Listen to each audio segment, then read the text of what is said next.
கர்த்தருக்கு ஸ்தோத்திரம். இன்றைய வசனம். தேவன் தாமே இன்றைய வசனத்தை கொண்டு உங்களை வழிநடத்துவாராக, ஆசீர்வதிப்பாராக. ஆமென்.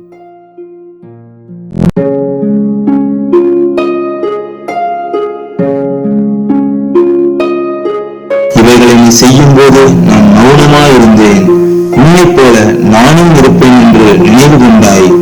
ஆனாலும் நான் உன்னை கடிந்து கொண்டு அவைகளை உன் கண்களுக்கு முன்பாக ஒவ்வொன்றாக நிறுத்துவேன். 50ஆம் சங்கீதம் 21ஆம் வசனம்.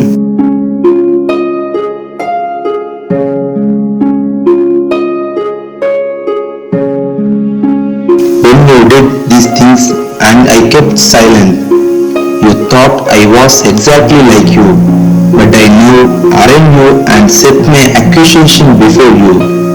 Psalms 50:21.